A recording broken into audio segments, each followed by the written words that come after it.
Here for another dietitian talk. Hello, everybody.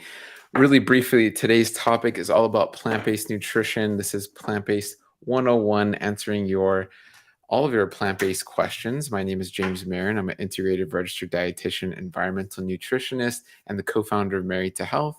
I'm Tally Marion, an integrative gut health dietitian, also one of the co-founders of Married to Health, and we are so excited to be joined by 4 of our incredible dietitians on our team. We can't wait for them to introduce themselves to you, for those of you who don't know them, and then for us all to kind of share our little tidbits and our little gold nuggets that we have to help you become more successful in eating fully plant-based or just adding more plants to your diet if that's been a goal that you've been struggling with. So we'd love for everybody who's watching to learn more about you all. I'm going to go ahead and have Damaris go ahead and introduce yourself, please. Yeah, hello. It's nice to be with you all. I'm Damaris. I'm also a registered dietitian on the team, and I focus specifically on kids and youth and families and people transitioning to plant-based eating. Go for it, Laura. Okay, hello, I'm Laura. I'm also known as the Emotional RD. I'm a registered dietitian and I specialize in emotions, our relationship with food, and gut health. Katie, go for it. I see you next. Awesome. Hi, everyone. I am Katie Chicos, licensed registered dietitian. I'm also pursuing my PhD in breast cancer and nutrition, and I focus primarily on helping people through their cancer journeys, women's health, and plant-based nutrition.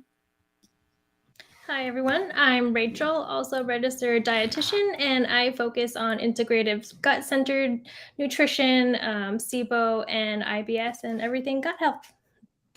Look at this wide, just diverse team, just like a diet should be nice and diverse with plants. Look at that. Beautiful.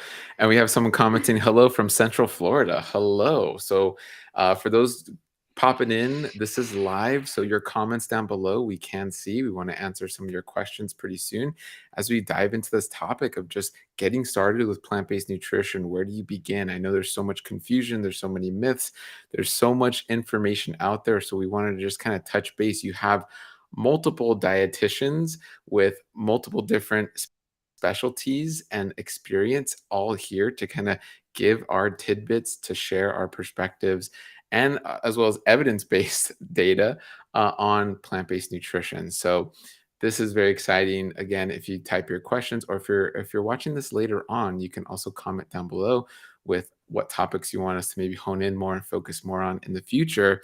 Just kicking it off, I want to start off by saying a plant-based diet is regarded as a very, very nutrient-dense diet. It can provide all that a person needs from every age and stage of life.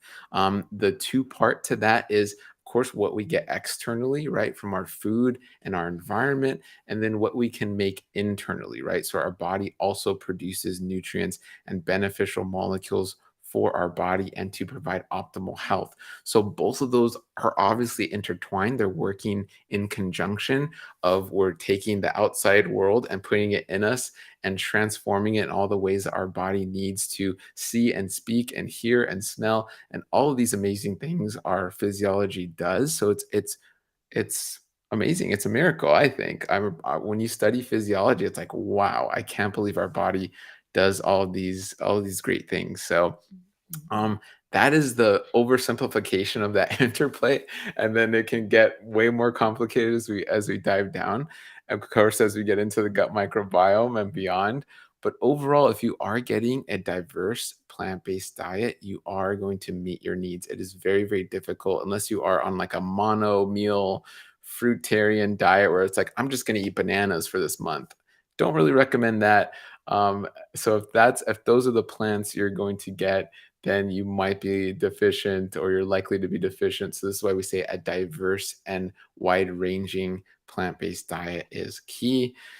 And then moving from there. Yeah. And, some might ask, like, what does that even mean? What am Right. I needing a wide, diverse array of? And the things that we really recommend are including a diversity of fruits, vegetables, nuts, beans, seeds, grains, other legumes, herbs, and spices. And when you get into all those different categories, there is a wide diversity. If you even just think of how many edible plants there are, fruits and vegetables, how many edible different types of grains there are, how many different types of beans, and now what people are making out of beans is incredible. That really affords a lot of diversity, more so than I think what somebody who isn't really as plant forward thinking is eating, because a lot of times people are like, well, I have my protein, I have my starch, and I have my veggie, and I might eat 4 different veggies, 3 different starches, and 4 different proteins. And, when you're going plant-based, it really does open up this wider world to people. I have people say that to me all the time where they're like, oh my gosh, I'm eating so many more different things than I ever used to eat. So it's so important to really consider that. I'm going to go ahead and start with one thing that I hear a lot from people is, well, I'm allergic to soy, so I can't be plant-based. And certainly soy is a part of a lot of plant-based foods, but really it's a drop in the bucket when you think about it, especially nowadays, because there are so many exciting, innovative products coming out all the time. One thing we recently tried, which just blew my mind, was fava bean tofu. So if you're allergic to soybeans and you want that tofu texture, like I like tofu, I really want to make things out of it because it can be such a nice, diverse ingredient. You could use hemp tofu, pumpkin seed tofu. You could use fava bean tofu, or even just the beans in themselves. They are a protein source. They can be condensed and, really, really refined to where they're a more dense protein source, kind of like soybeans go from being pretty good protein source to an incredible protein source when they're turned into tempeh or high protein tofu. So I always like to share those things with people so they really have that confidence to say, okay, it's okay if I'm allergic to one food or a handful of foods. If I have gut issues and I can't tolerate those foods, I still have a lot to touch on and a lot to pull from. But I'd love to hear all your thoughts and anything that you all hear commonly and little gems that you share with your patients of how they can move forward with being plant-based. I can start if that's okay. Yeah. When you were talking about it, what came to mind was, when I went plant-based. For me, I remember sharing it with the person that was helping me out, which was my psychologist. I told him, because for me, it was like drastically, I was like, okay, I'm done the next day. And then he was like, whoa, okay. So he sat me down and then he said, okay, before you do these, you need to really make sure that you're pairing well your proteins. Because back then I was playing golf and he was concerned that I wasn't gonna get enough from if I didn't know how to pair all the plant foods that there are. And so in some places, unfortunately, we don't have as much accessibility to the plant-based thing. So he explained to me, and I will never forget, how we had complete proteins and incomplete proteins. And he just made sure that I had the basics with that, and I was pairing them with each meal that I was gonna consume. So for example, a complete protein may be a protein that has the 9 essential amino acids, which are like the building blocks. And those, because they're essential, we can only get from food. And animal products, most of them are complete because they all have, the amino. But plant foods, not all of them are complete. But then he was, you can pair them together. So if there's chickpeas, for example, that has certain essential amino acids and they don't have them complete, you can pair them with chickpeas, or you can pair them with quinoa, or you can pair them with broccoli. And so when you pair them all together, you're getting all of these profiles of all of the other essential amino acids that you need to get all of the things and nutrients. So that for me, and I remember I was sharing these with my family and they thought I was gonna die pretty much. But here I am. I'm very healthy, I think. I am thriving, and yet just by knowing how to pair certain proteins, which increased also my fiber, then other symptoms that I was experiencing with my gut kind of like went away. So it was very, very cool to experience, and also kind of get all of these questions and myths and just kind of bust them myself, because I was like, well, but this works. So Yeah. that was my experience. I love that. And as time went on, I mean, what you're touching on is that food synergy, right? And we're seeing that food synergy with whether you're eating like a lentil bowl and you have a whole grain, you have your lentils, or you have your dark leafy greens, and then maybe you're doing a yummy cashew dressing. And all of these foods will have amino acids, and just getting that food synergy, especially when we're talking about whole foods and not like protein isolates that are in really processed foods. But when you're getting this food synergy happen, our body can pull these amino acids and all different amino acids from all the different foods, and give us everything we need. So it's really, really cool to see that. And that's where, yeah, again, that key is that diversity, right? That diversity brings this beautiful synergy with the foods you're eating, and it'll give you this beautiful full picture, not just incomplete pieces of the puzzle. So very cool. And then I love another thing you said, Laura, was like, we've all been there. I know Dolly and I have been 100% plant-based for 12 years, but initially it was like, you guys are gonna die, you guys are crazy. And especially you're talking like 12 years ago, it wasn't as mainstream. And it even still isn't in some areas around, or most areas around the world. But it was like, are you guys okay? Are your brains okay? Have you lost your mind? What do you mean you don't eat? You're not eating chicken, you're not eating steak, you're not eating all these foods that are just so normal, right? It's such a unique experience to just go into a family setting and be like, what the heck are you eating? What do you mean you're just gonna eat the salad with chickpeas and lentils on it and so forth? But it was fun, like so many years just kind of educating even your own circle, right? Whether that's your family or your household or your friend group. It's so, yeah. And I would say it continues to be like, recently my dad came over and he was like, "You're eating tacos. What's your meat?" And we said lentils. And he was like, "Oh, like I've never thought to put lentils in a taco." So I feel like it will continue to be an ongoing conversation of just educating on alternative options and how we can prevent disease, how we can increase energy, decrease inflammation. We'll get into all the data on plant-based eating, but I love these initial little tidbits that you've given. Thank you, Laura, for that. Does anyone else have any gems that they really like sharing, or any of their own experience, since everyone here is fully or predominantly plant-based? Go ahead, Damaris. Yeah, it's interesting that you mentioned that, because from personal experience, it can definitely be done. I'm a fourth generation plant-based person, so people don't die in the next generation or have deficiencies in the next generation. But I like to tell my patients, like, mainly when they're just starting out, it's almost like a mental frame shift, in that you're normally basing your meals around the protein. People when they plan dinner, they're like, oh, I'll have chicken and a side of potatoes or whatever, or rice, and then I'll have steak with a side of potatoes. So it's also a shift in that planning of the meal. I think it helps it when you plan it around the vegetable or the grain. So I'll have rice with a side of lentils and a salad.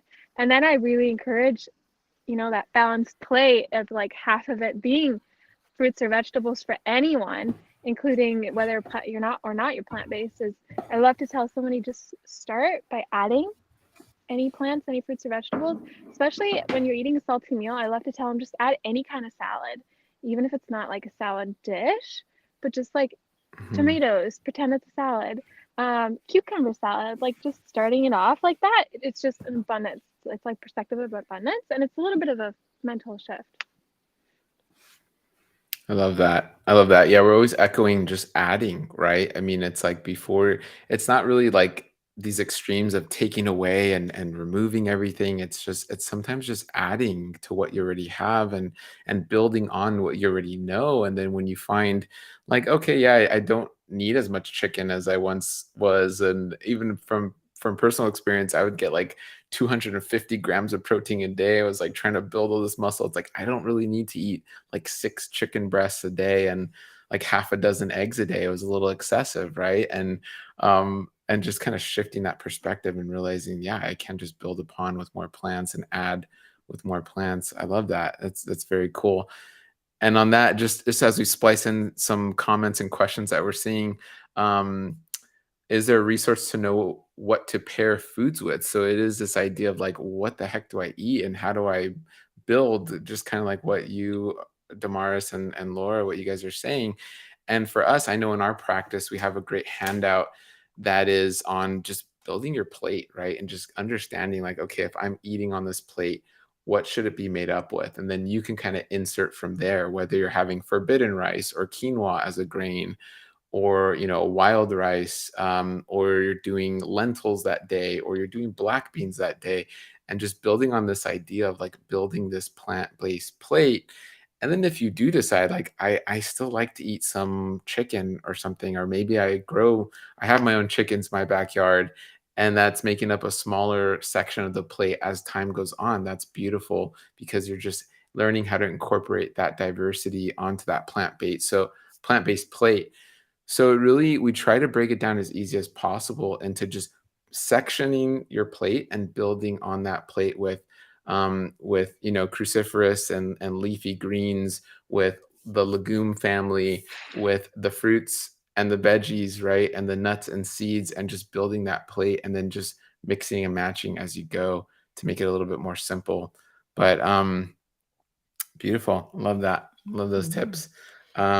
We'd love to hear Katie Katie, go ahead. Katie, do you have any tips that you'd like to share? Yeah, I think kind of echoing what Laura and Damaris have mentioned, but for me, I really like to recommend taking stock in what are you currently eating before jumping straight into, both feed in 100% plant-based. If you're eating primarily ultra processed foods, or some people don't even get like one vegetable in a day, start there and slowly start building up more and more plants throughout the days, weeks, months, years, and especially going slow. And I think Rachel and Dahlia can also speak to this about giving your body time to adjust. There's a lot of fiber in plant-based foods, and if you haven't been consuming those things regularly, you may experience a little bit of discomfort as your body adjusts. So knowing that that's normal and just taking the time to allow yourself to find what feels good to you, find what tastes good to you. And also it helps kind of decrease a bit of that mental load or decision fatigue with trying to start a whole new way of eating from 100% day one. Yes, I love that. Getting some good comments and questions coming in. Should I bring another one up? Yeah, I think everybody's bringing up really good points too, of going low and slow. If that's what you need to do, or if you're like Laura and you're like, I'm ready for it, bring it on. Let me not go low and slow, and let me just go overnight. I need a little bit of information, but I'm ready for this. But regardless, I have to of say what, to that though, I would not recommend.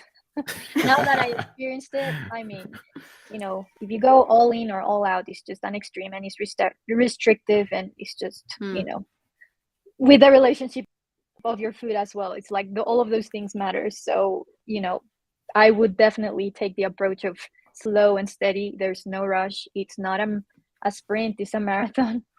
I've been there, and I think looking back, I probably. Okay.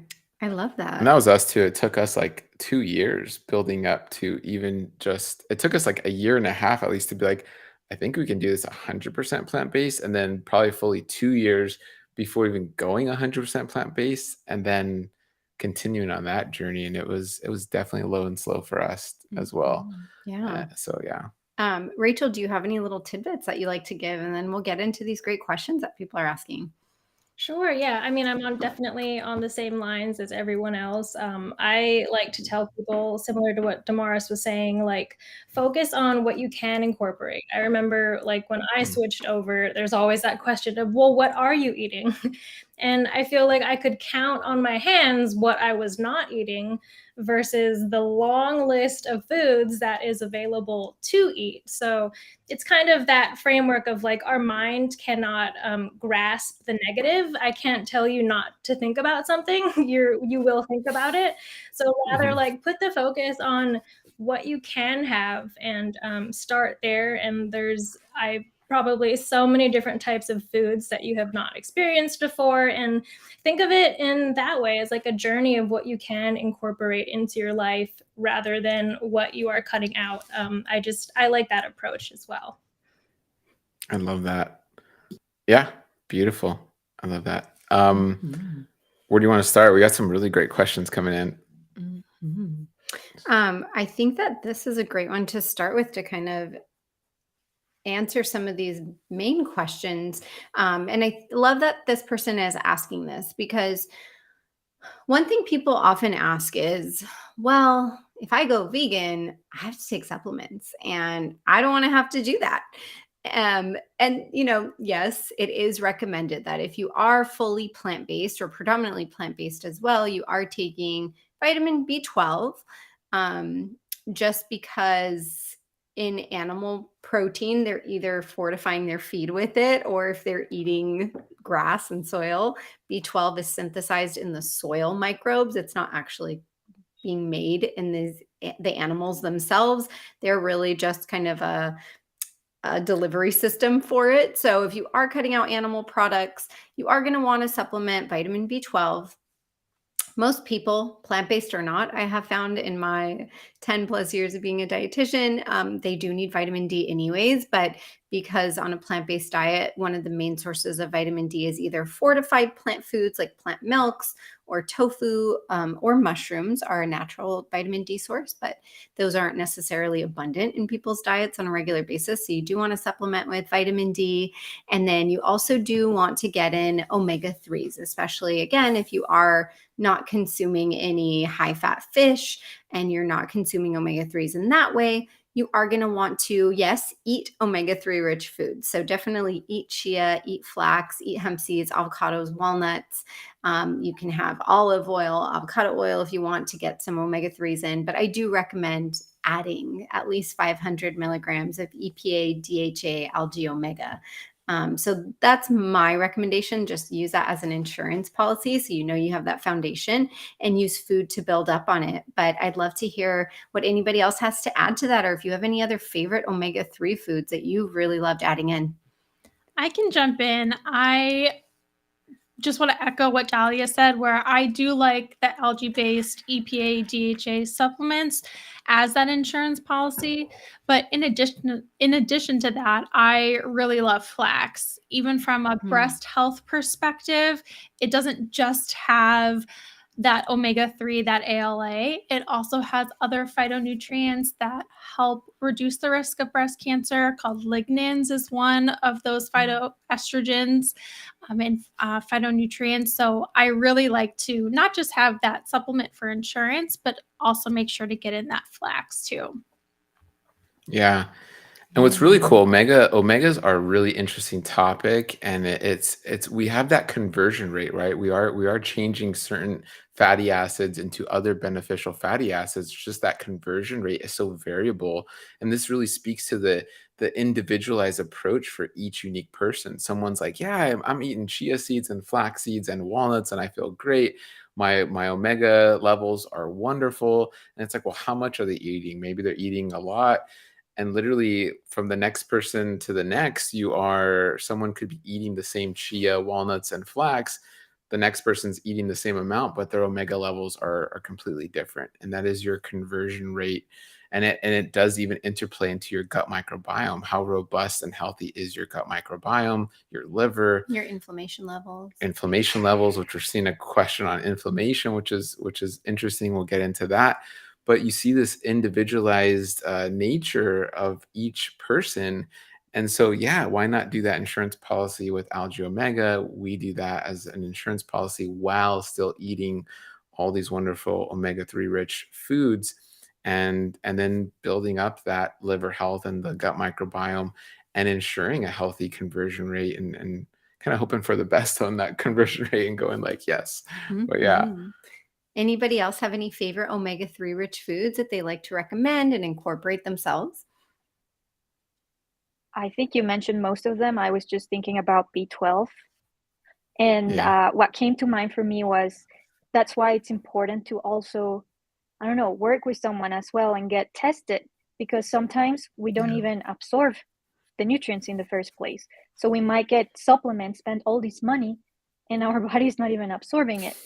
Perhaps because our microbiome is not in the right place. So then they're stealing all of our resources in different places. Or Mhm.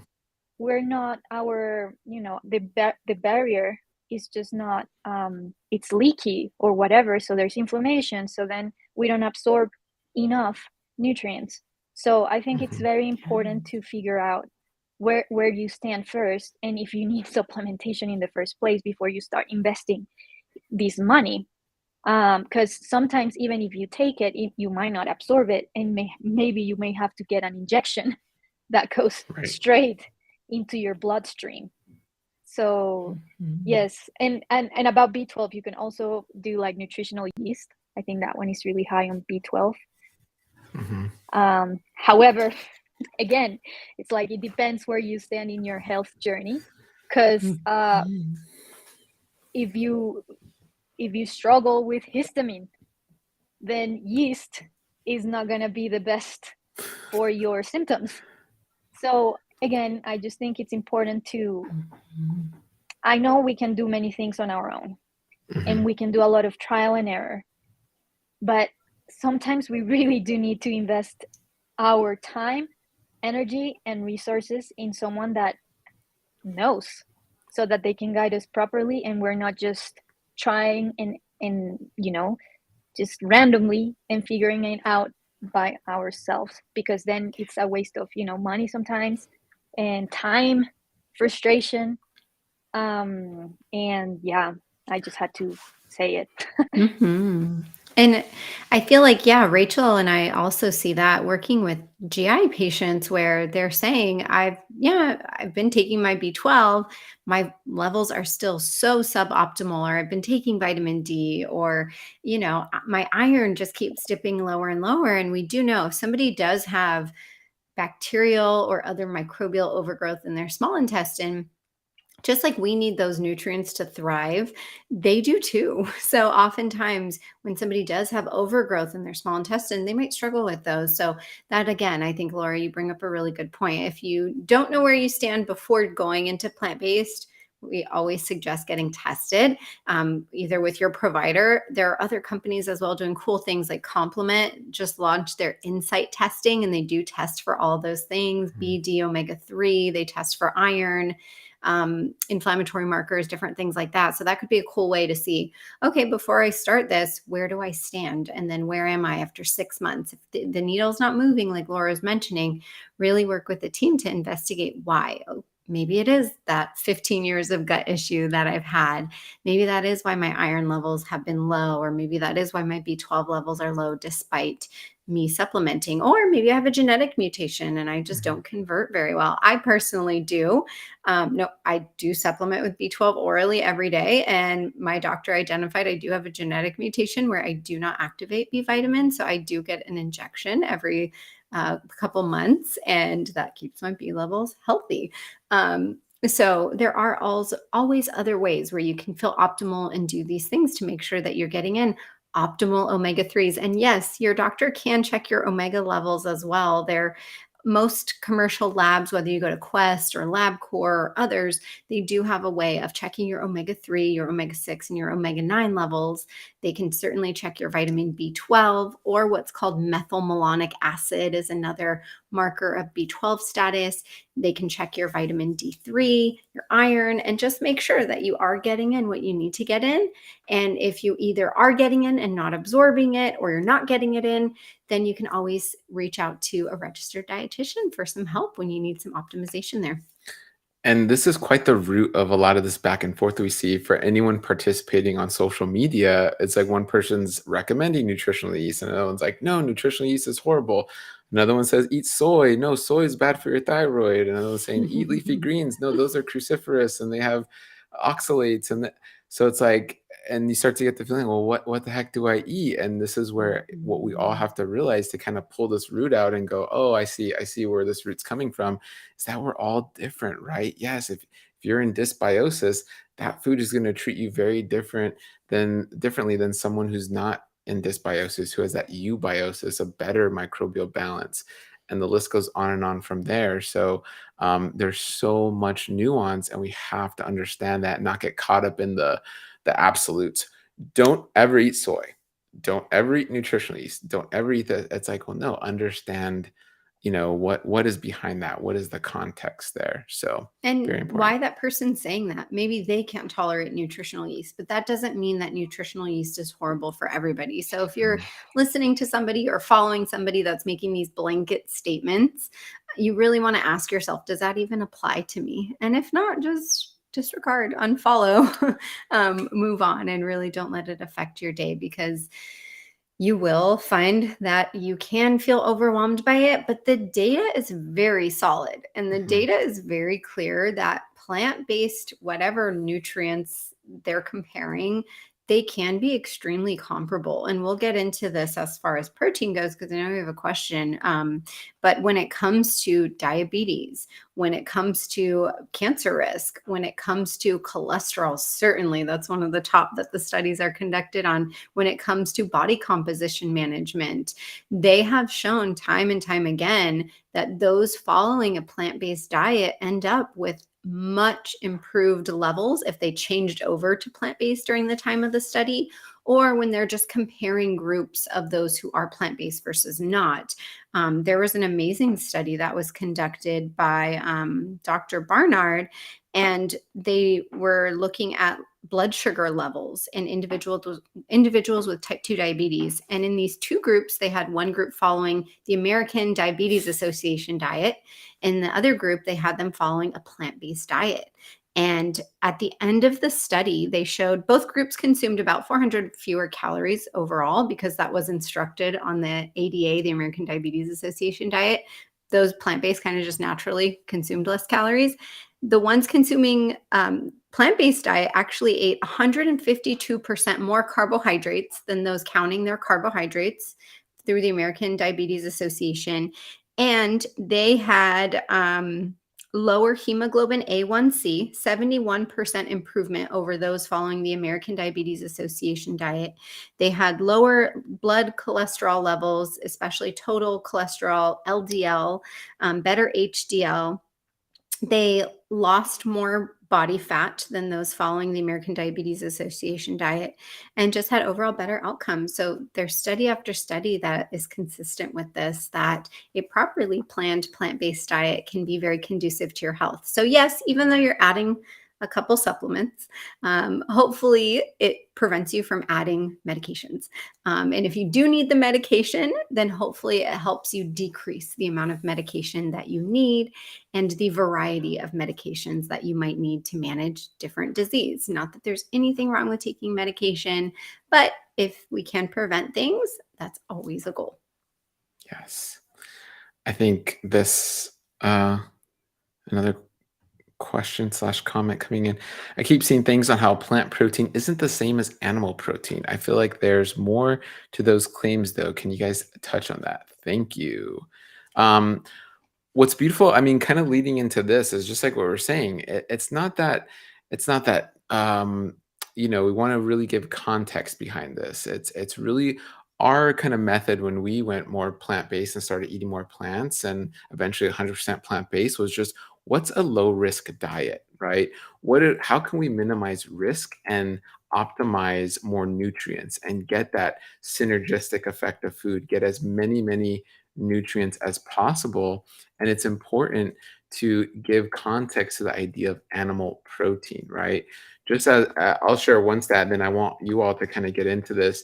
Dioxins. So coming from an environmental perspective, it's like, yes, animals, and we just posted a video of this on our Instagram recently, animals bioaccumulate. We're not going to deny that beef liver or animal products won't have nutrients or can't be nutrient rich, but it's also the fact that besides bioaccumulating nutrients, they're also bioaccumulating other environmental toxins as well, where 95% of our dioxin exposure comes from the animals we eat, right? So if you are that person who has dysbiosis or has an autoimmune condition or has an endocrine-based condition like diabetes or PCOS, if you're consuming products that give you a greater risk of coming into contacts with endocrine disruptors like dioxin, is that optimal? Is that the lowest risk diet or lifestyle that you can have?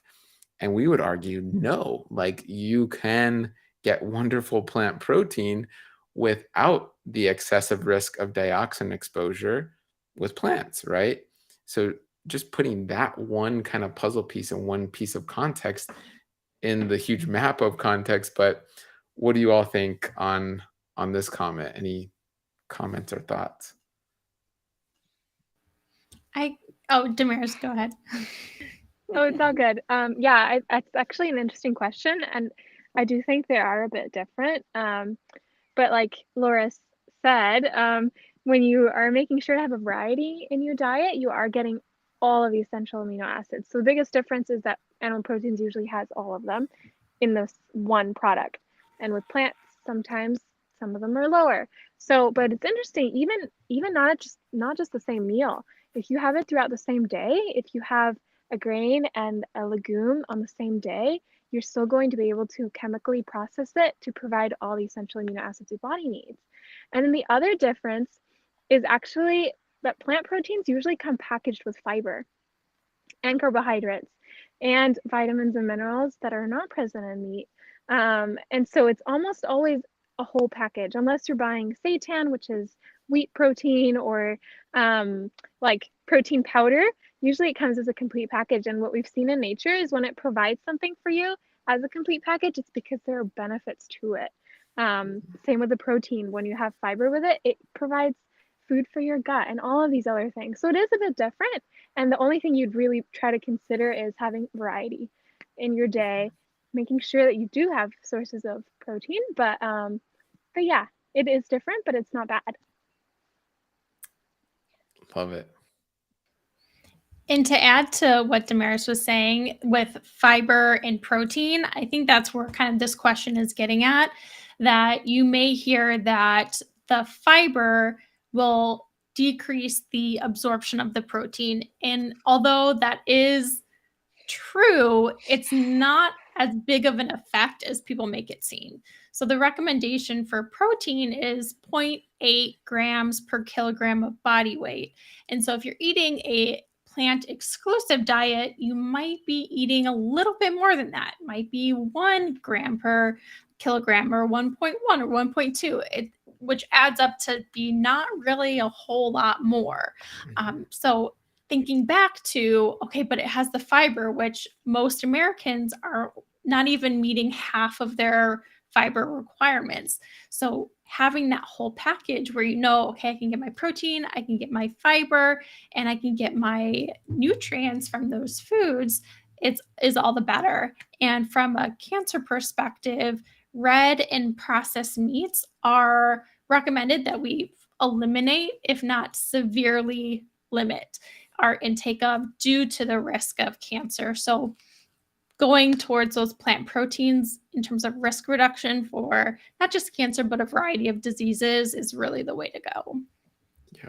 Yeah, I would add to that. Oh. I would just, how you're talking about all the fiber and how it can slightly possibly decrease absorption of protein. The same goes for glucose, which, like Dahlia was mentioning, comparing the American Diabetes Association with plant-based foods, where they were consuming more carbohydrates than the people that were necessarily counting carbs. And that's because the whole plant food sources of the carbohydrates, the glucose molecules are all intertwined with fiber, which helps, slowly release our glucose in our blood, which is huge and has major effects. So the fiber is, it's beneficial in so many ways. So yeah, just wanted to add to that.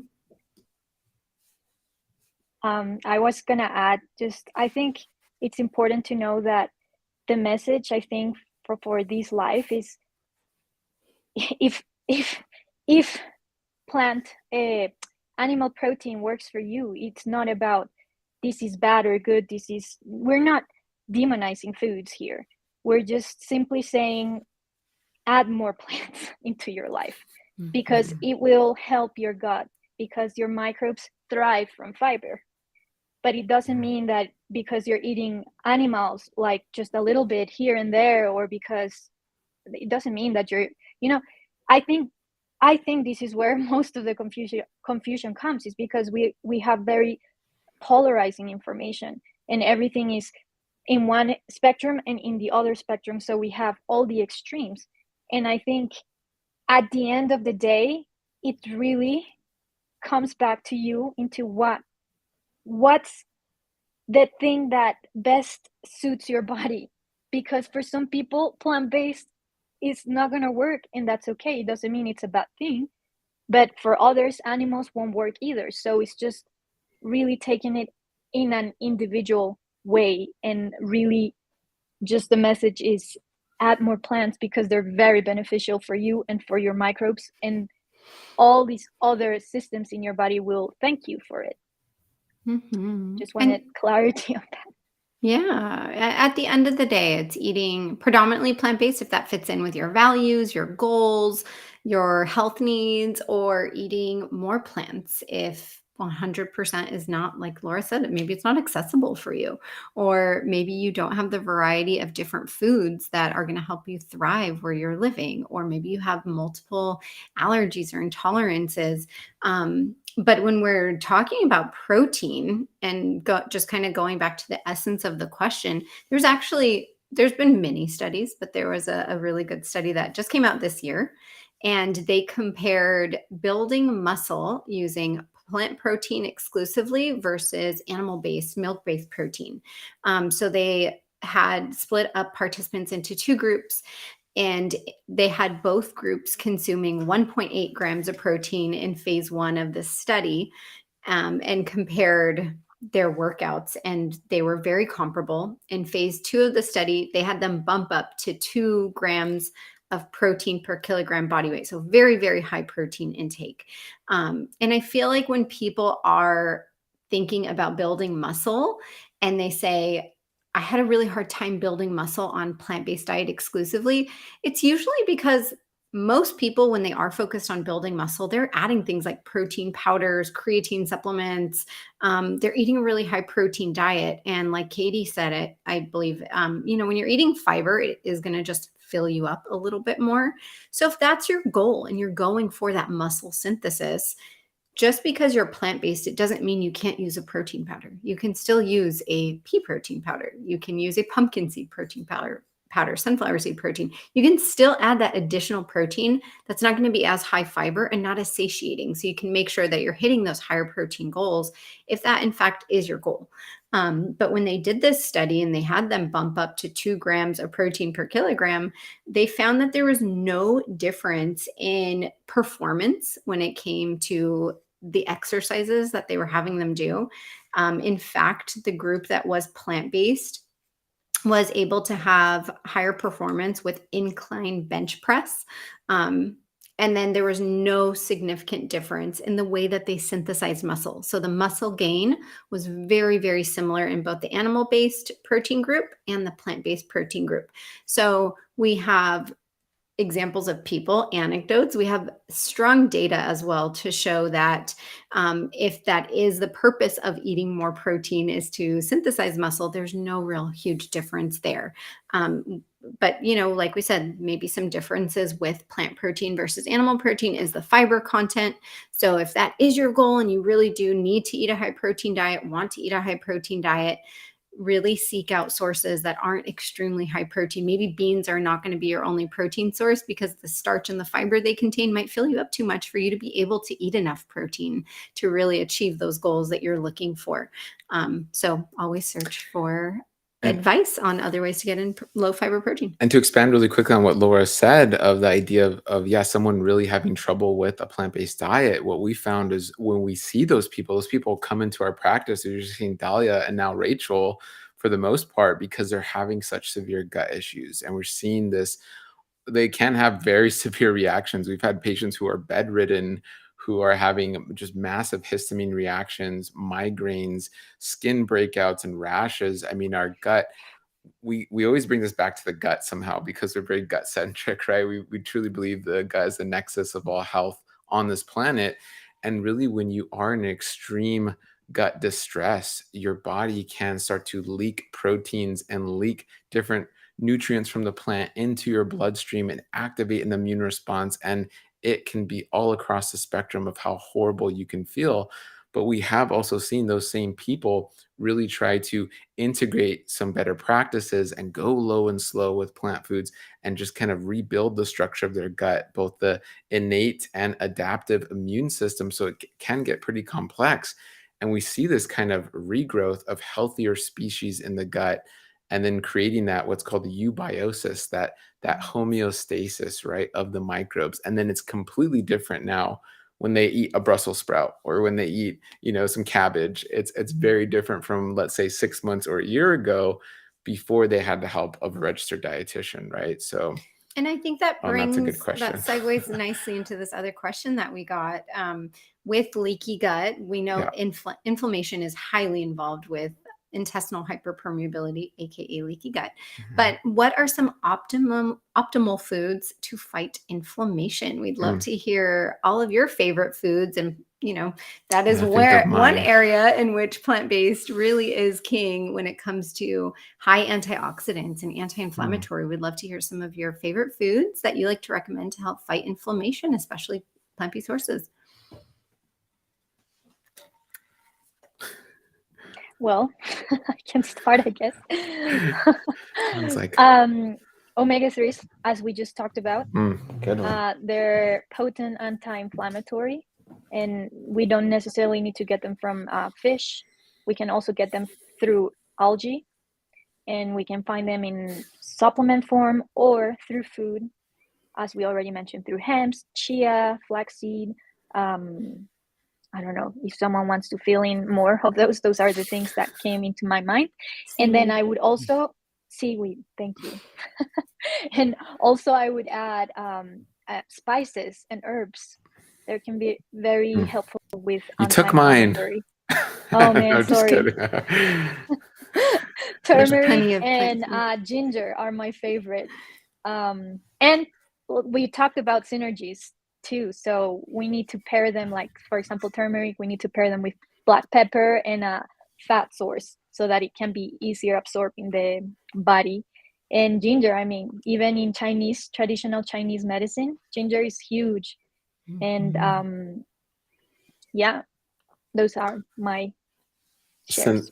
Since Laura mentioned it really quickly, I was going to go with herbs and spices, just because when there's really great studies and directories done on the highest antioxidant foods, and spices and herbs are always in the top because they get concentrated when you're drying them out and the way we're kind of just slightly processing them. But even fresh, I mean, when you grow your own herbs in the backyard garden, it is amazing. We have basil and we have parsley and we have mint and all these, and you just eat them fresh. Or when you're drying them, you're concentrating a lot of those phytonutrients and a lot of those antioxidants that your microbes love to eat. So it's your microbes usually eating these phytonutrients and then creating postbiotics and liberating these beneficial effects for your body, creating that antioxidant effect. So yeah, just to piggyback off what Laura said, herbs and spices are mine. Does anybody else have other foods that are high antioxidant that they love recommending?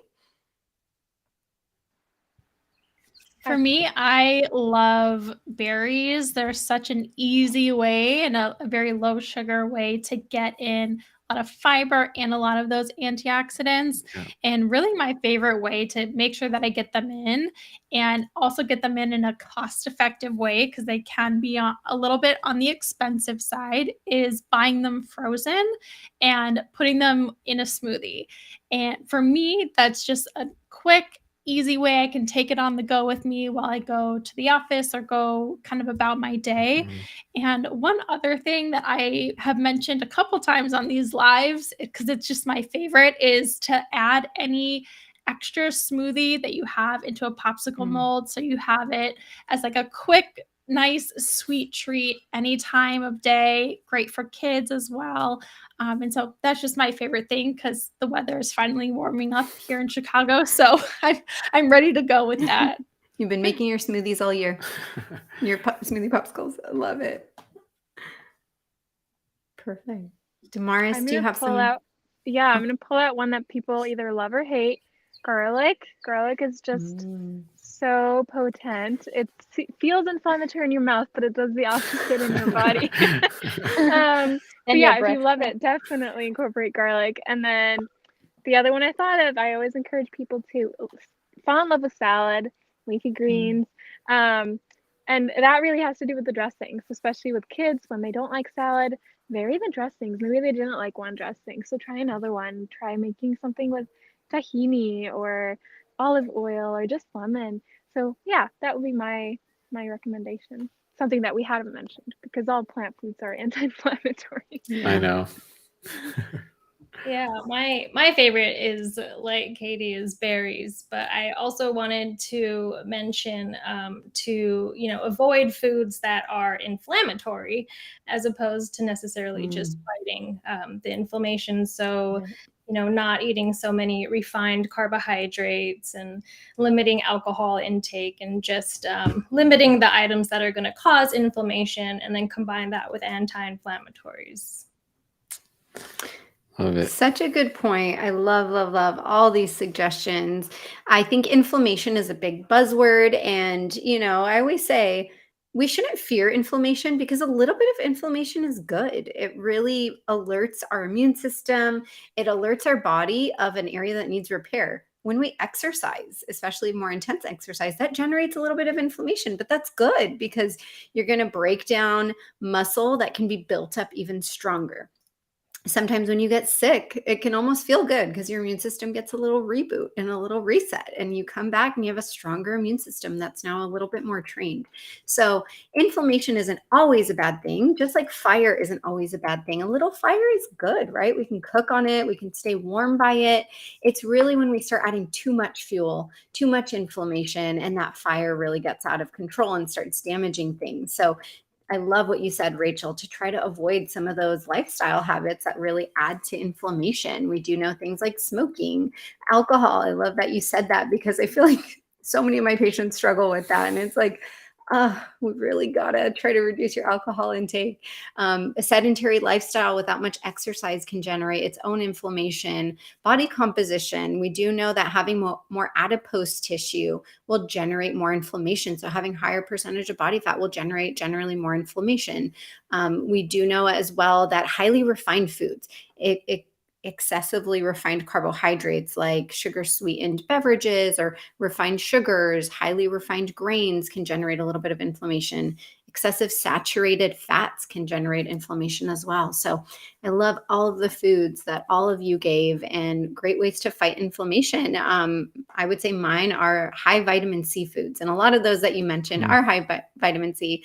But we do know vitamin C is an essential nutrient. It's an essential vitamin, meaning your body cannot synthesize it. And it's so important for so many things, especially right now. Right now, spring has sprung. People are having allergies. Vitamin C is a very essential cofactor for helping you make the enzyme DAO that breaks down histamine. So get in foods like bell peppers, broccoli, get in your, yes, citrus, but right now we're having more available guava and papaya and strawberries. So get in that vitamin C to really help with decreasing your inflammation. And I love that question. And I love this other question that someone else asked, because a lot of these foods that we mentioned could have what people would consider to be anti-nutrients. So there are these carbohydrate binding proteins. Lectins are one of them. So legumes are great anti-inflammatory food. They're an amazing food to support our gut health, our liver health.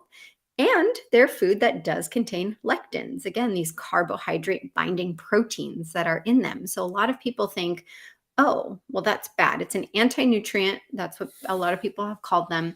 So they must be bad for us. So I love this topic. I love this question because it really can be confusing. We've had a lot of mainstream physicians and a lot of mainstream health advocates and nutritionists out there who are saying things like we should avoid lectins. Lectins cause inflammation. They'll sell anti-lectin pills and things like that, making people feel like I should not eat lectins. I shouldn't eat any fruits and vegetables that have those tiny seeds in them because they have lectins in them. I shouldn't eat grains. I shouldn't eat legumes. So I'd love everyone's take on lectins and what you've come across, because lectins are very predominant in the plant-based diet.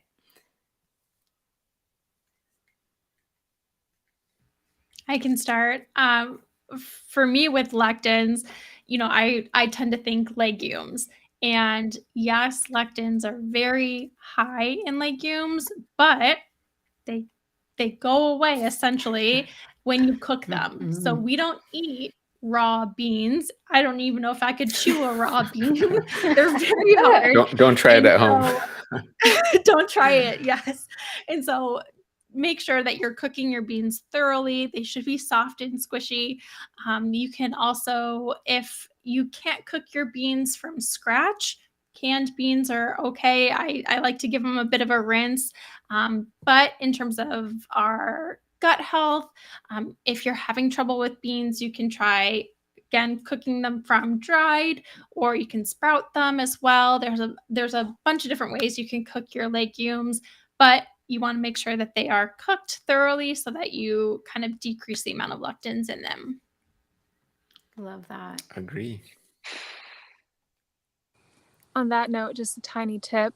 If you are making beans from scratch, you like to soak them, of course, but if you don't have time, try soaking them in hot water for an hour.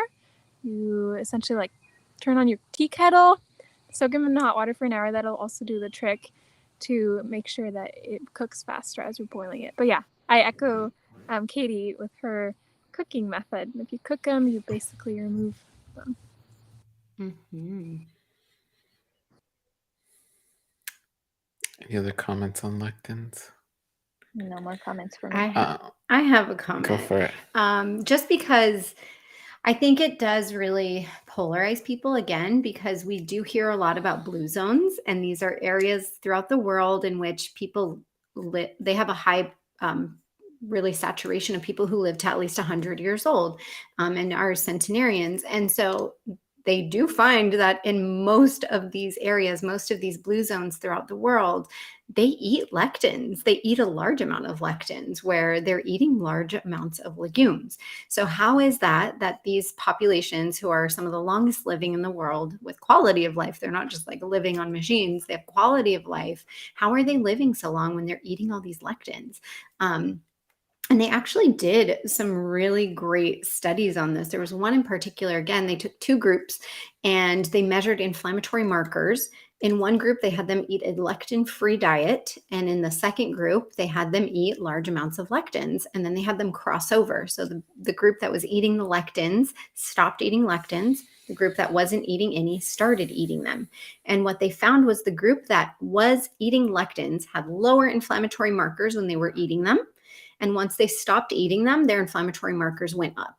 So if that was true, that lectins caused inflammation, that would have been shown in this really incredible study that they conducted. But that's not consistent with the data.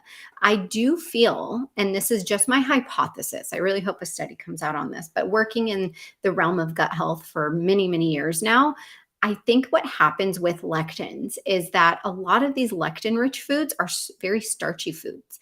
And when somebody already has intestinal permeability, their gut is already leaky. When you're eating a starch-rich food, that's going to draw a lot of water into your intestines. And then again, food proteins are already leaking out when you have leaky gut. So now if you're eating starchy foods because they drew more water into your intestines, now a little bit more food protein is leaking out. So I don't think it's the problem with the actual food. It's not the lectins themselves that are generating the inflammation. Obviously, this was shown in studies. I really find that it's the starch. And when people temporarily reduce their starch intake, they work on their gut barrier, then they reintroduce them and they're like, oh yeah, I don't have joint pain anymore after I eat. I don't have fatigue. I don't have brain fog. I don't have discomfort. But they were eating the same food that they felt was causing that to begin with. So just like James said, I always take it back to the gut and the gut microbiome, because this data just isn't consistent. So for people to say things like it's going to generate inflammation, you got to show receipts, right? And if you can't show them through data, you need to understand why maybe you are reacting. Because I have had people say, I stopped eating them and I felt better. And that is just my hypothesis. But, I'd love to see a study come out on Another that. slight hypothesis too, where I think the data will catch up, is even going as far as to say lectins are a form of prebiotic, where microbes will actually eat lectins and then create a postbiotic, so actual beneficial, even antioxidant effects in the gut and beyond. And we do know there's a lot of transport chains leading from the gut to all over the body through the different mesentery systems and leading to different organ systems. So it's not, again, things are not just staying in the gut for as in a bad situation, like Dahlia mentioned that example where your gut's leaky, but in a more positive way, naturally, the beneficial byproducts produced in the gut obviously are getting absorbed and transported all over the body. So again, when you're properly cooking, first and foremost, your legumes, and then the small percentage of lectins, I think it's somewhere about 80% of the lectins are eliminated from cooking. So then the percentage left over, your microbes are going to get a benefit from them, right? As studies are showing. And then as we get more into the biochemistry and understand it, we'll understand why. But that is the hypothesis as to why it's food for your microbes, right? And the microbes that enjoy eating lectins are actually probiotics. They're beneficial microbes in the gut. So But maybe they have too many of those, and then they're over fermenting. They're causing then you get the discomfort. nuances, So again, it for goes back sure. to healthy gut is a healthy response to a lot of these different foods. And we have a couple more questions. I know we're here, but I'd love to get in just a couple more of these questions because they're so great. But I think this is a really great question. And Mary also asked earlier, we didn't share it. She was asking, who are these lovely ladies on screen with you? And for those of you who are tuning in later, we have our team of registered dietitians. We're all plant-based dietitians. So we're talking today about how you can become plant-based beginning tips we gave at the beginning, and how it can be more sustainable, even if you have something going on like inflammation. Someone's asking about osteoporosis. And now we have a question about carbs. And what if a vegan diet is too high in carbs and triggering glycemic and blood sugar issues? How to eat balance? What am I doing wrong? I'd love to hear from you all. I've been out of the realm of blood sugar for a long time, so I'm not going to really give too much input, but I'd love to hear from you all on how you really help people manage this, because I did share that study that those who were plant-based fared better than those on the American Diabetes Association diet. But is there a little bit of an adjustment period? I think it's important to ask what type of carbs, right? Because I mean, yes, we have different types of carbs, and yes, what we've been talking about is fiber, which helps. So when we are eating carbs, if it doesn't have enough fiber, it will absorb quicker, giving us spikes in the blood.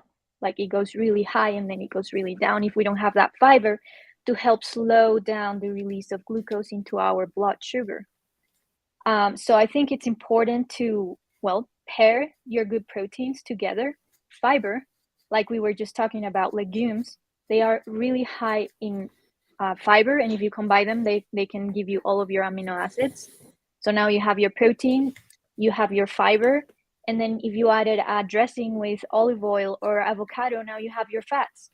So fats plus fiber plus protein will help you reduce the rate at which it's being absorbed, the glucose levels in your blood. I think it's also important to ask the question, are you exercising?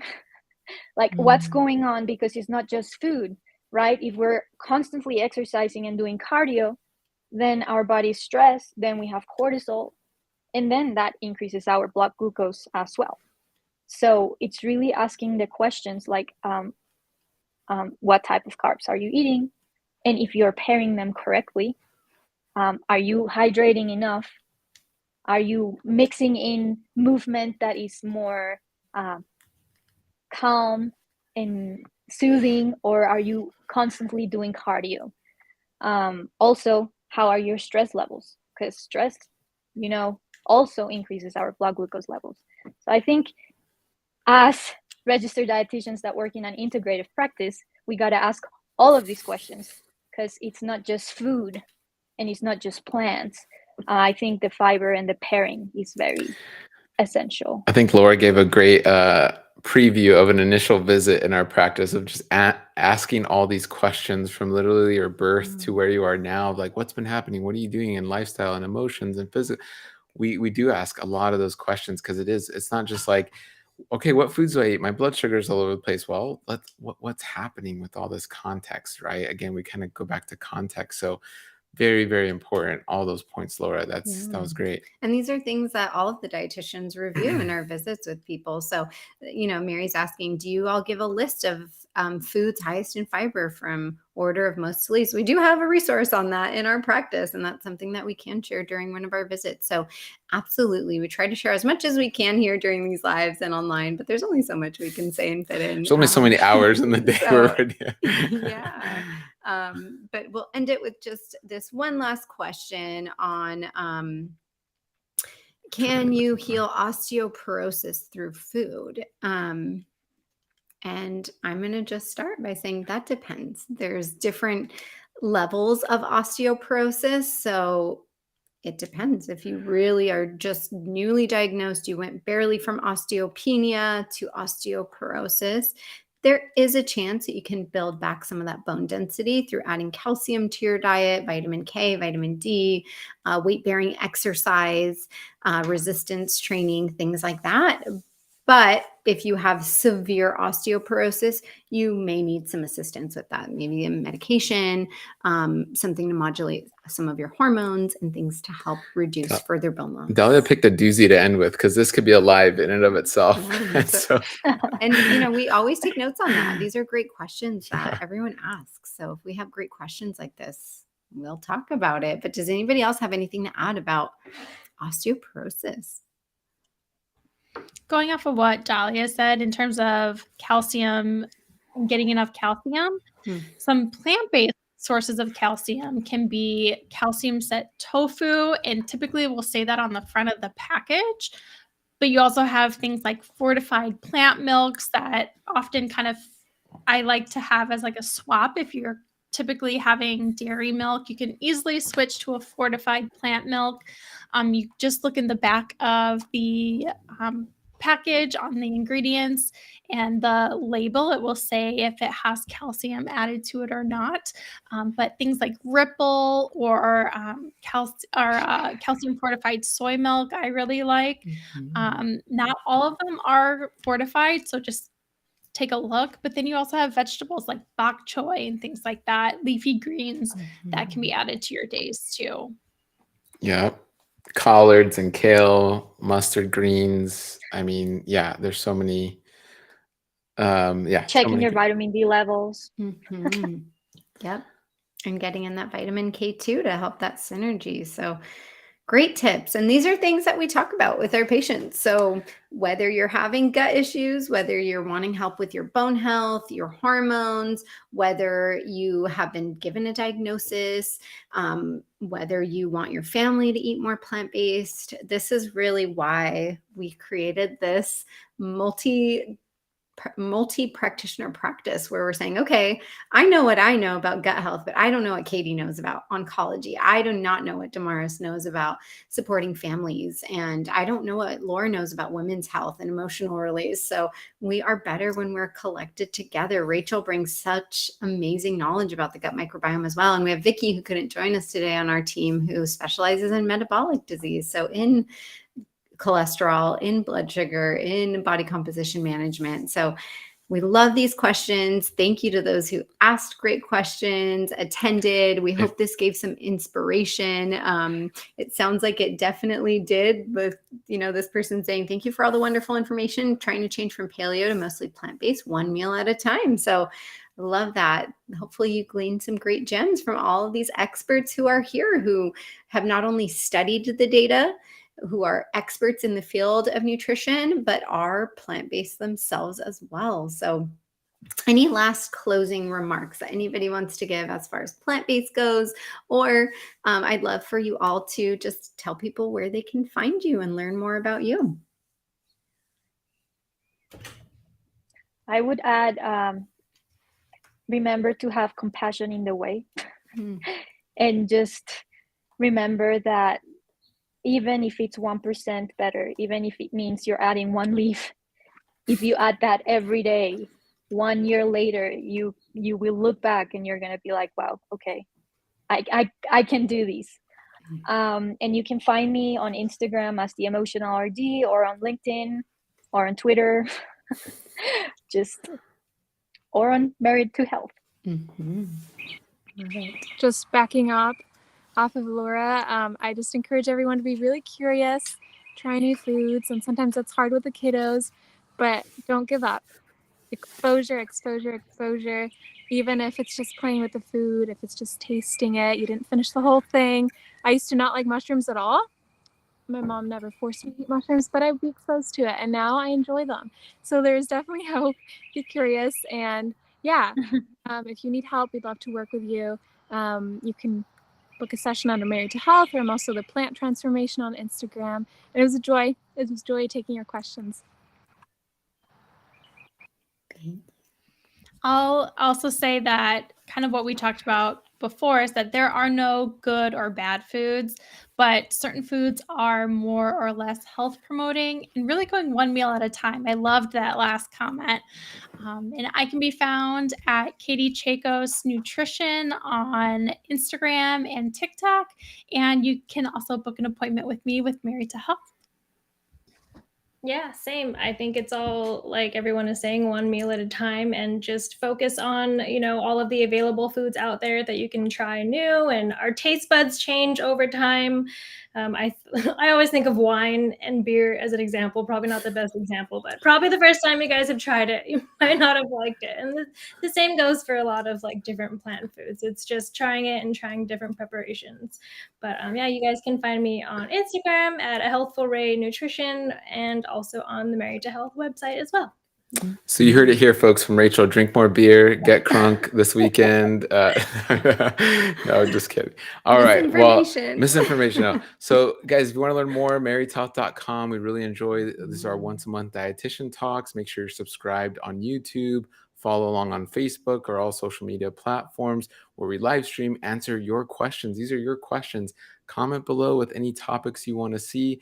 We had feedback on just plant-based 101, learning more about plant-based. We can dive into osteoporosis or whatever other topic you like. Comment down below, like, share, and do all these great things that you do so your family can learn more about plant-based nutrition. And if you find, that Katie said something I really liked, or I liked what Damaris had to say, you can learn more about each of our dietitians, go under Meet the Team, and you can see if you want to get some advice from them and get some of their expertise. So we love doing these lives. We do them every month, the first Friday of the month.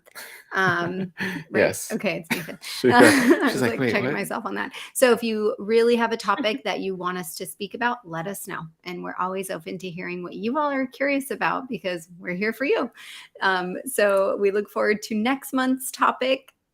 We'll let you know what it's going to be soon. And we hope that you take this advice and it helps you continue to heal with each meal. We hope you all have a wonderful weekend and you treat yourself well. Bye, everybody.